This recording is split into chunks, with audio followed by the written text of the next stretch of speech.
friends and family want to keep up with my videos out of curiosity, today is FTM talk. What FTM means, it means this.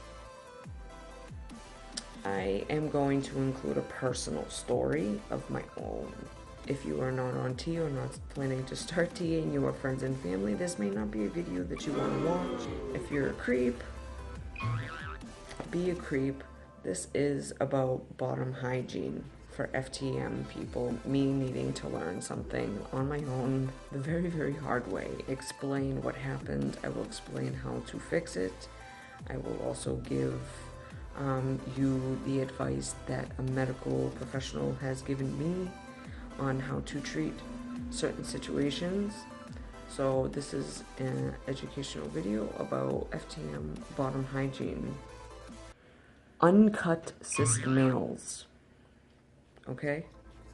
Think about it. What do they need to do? They need to pull their foreskin back, because if you don't, a lot of stuff can build up. It can become painful and cause discomfort and eventually cause infection. My story.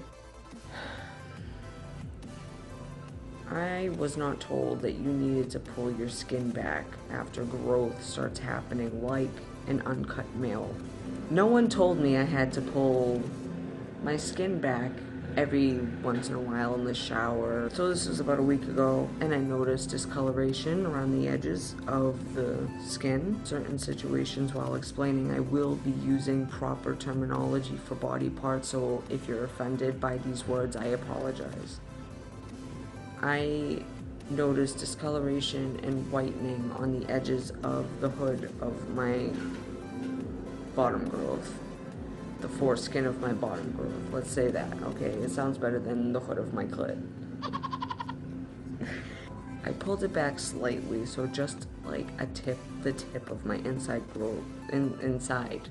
growth, yes, was sticking out. And there was white and black stuff that was really thick and stuck to the growth. And I wet a Q-tip and tried to rub it off. Not literally like in that way, pervy.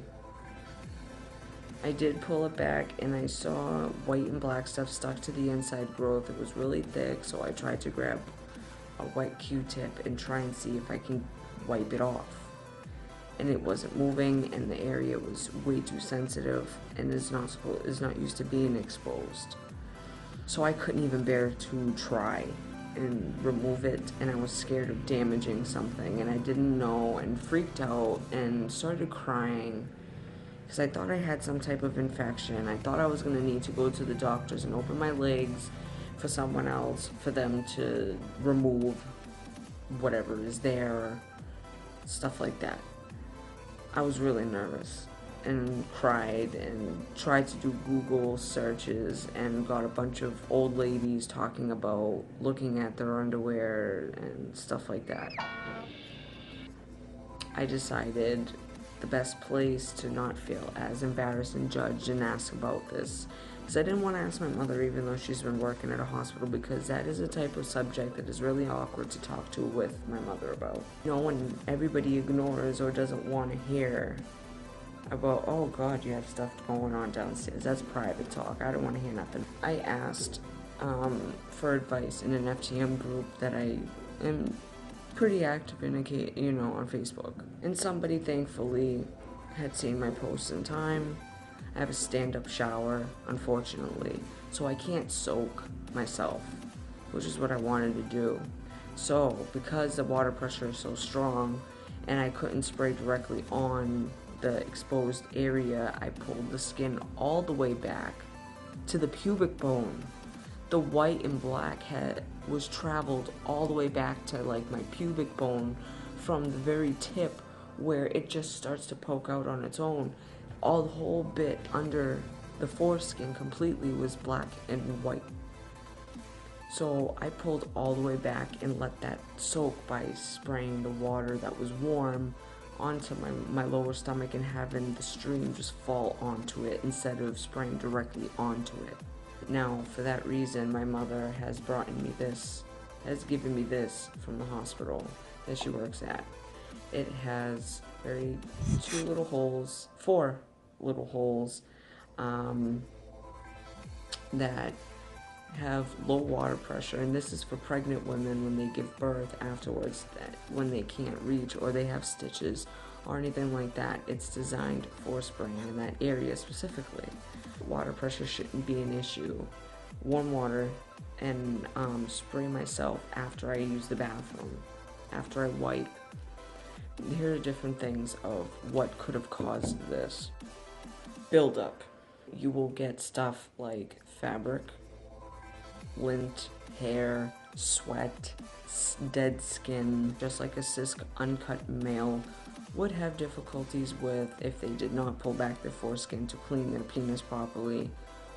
I now have found out that transgendered people also have to do the same in the shower. Majority of it could have been from underwear, clothing, sweat. I sweat a lot, I pack a lot. For me, when I use the bathroom, like wipe myself after I go to the bathroom, it's very dry and it's an uncomfortable feeling. You know, like little white hairy stuff or crumbles, like residue will come off of the toilet paper, and I feel like that's what got onto it and eventually built up over time underneath.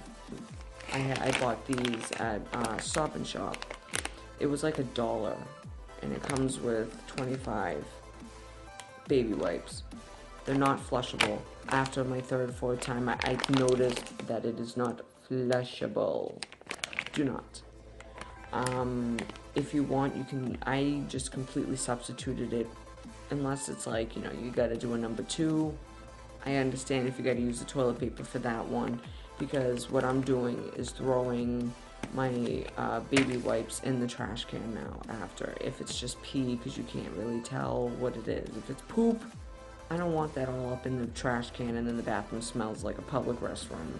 So if you're doing a number 2 and you do feel like that's a good situation, after, cleanse with the baby wipe. I have been, after, if I forget, sometimes I forget to bring the baby wipes with me, I use the toilet paper. I will then grab the toilet paper, the baby wipes afterwards, and pull the skin back and gently, very, very lightly, just let it wipe down the inside growth from anything that may be forming that even you can't see. Then I clean the rest of my downstairs mix up, because it's always nice to have a fresh body, to have a fresh junk, you know? It's a very invigorating feeling. The advice that I had gotten on how to take care of certain situations. You can also develop an infection over buildup that is not cleaned after a long period of time. But don't end up with an infection, but it's extremely painful.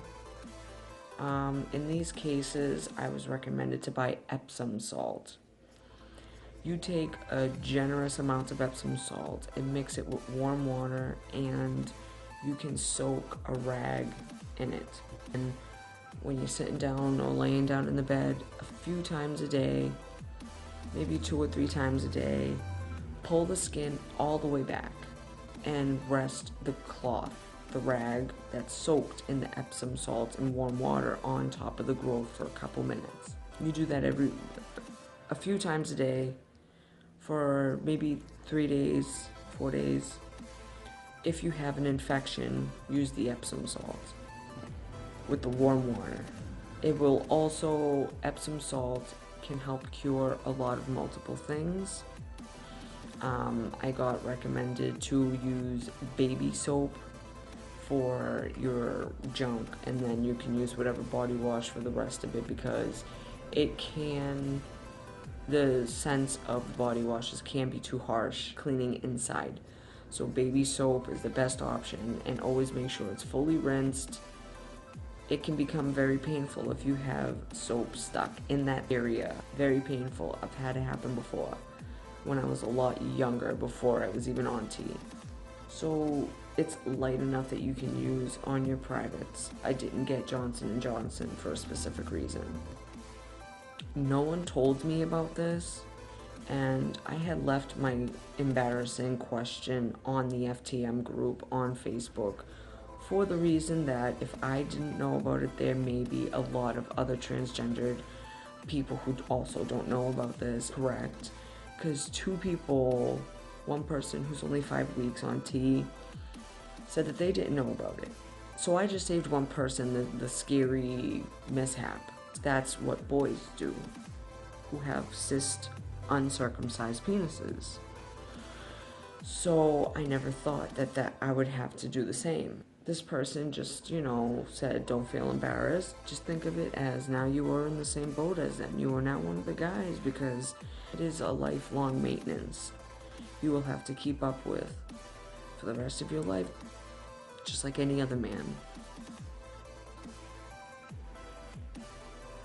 My bottom hygiene speech, I did get scared, but now I'm fully prepared. I am going to continue to replace the baby wipes every time to continue that cycle of cleaning when I go to the bathroom.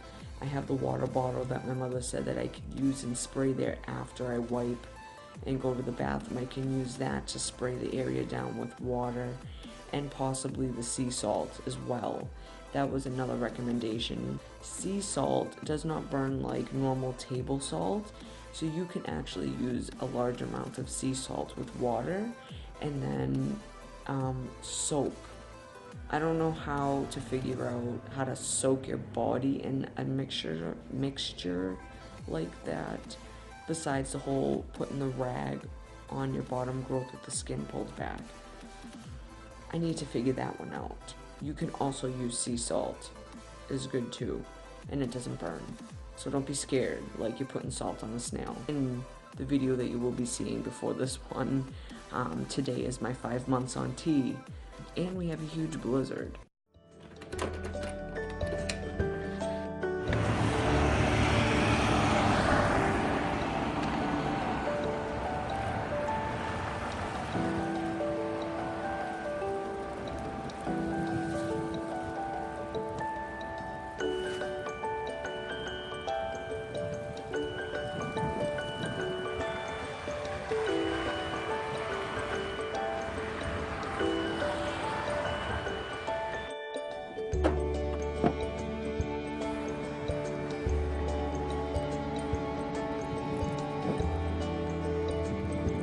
50 to 70 miles per hour wind gusts. And I'm in the middle of the snow going to shovel a path for the dog to take a shit. But that's bottom talk. So a checklist of things that you should be doing when you're going to the bathroom. You could either old school Gatorade bottles that had the water pressure is still too strong. You could always do this since it has no added fragrances or dyes. It's all natural. I thought it would be a very healthy, it's all extracts of plants and stuff. You want as natural as possible. If you can get your hands on baby wipes that are non-toxic, that babies can actually put in their mouths, because they do have water-based baby wipes, barely touch the surface when you're touching it with a wet Q-tip, because it is sensitive. You can scratch and scrape. Be careful. In the shower, pulling the skin back, letting the water run down it, not directly on it, because the water pressure will be uncomfortable. When you're washing yourself in the shower, make sure it's non-scented, hypoallergenic, clinically tested, blah blah blah. I don't do Johnson & Johnson because they do test on animals. So use baby soap for your bottom area, and then you can use all your regular soaps for your body and your head.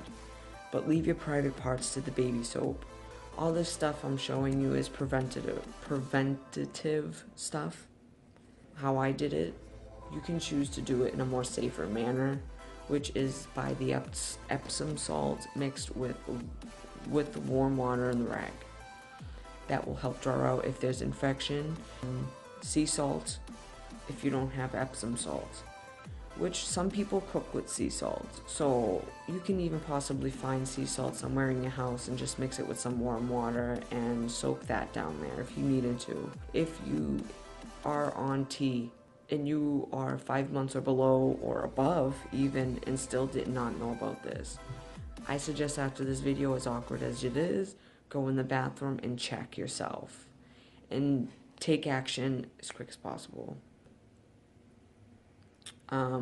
Take care of your present. Very awkward talk, but it's over.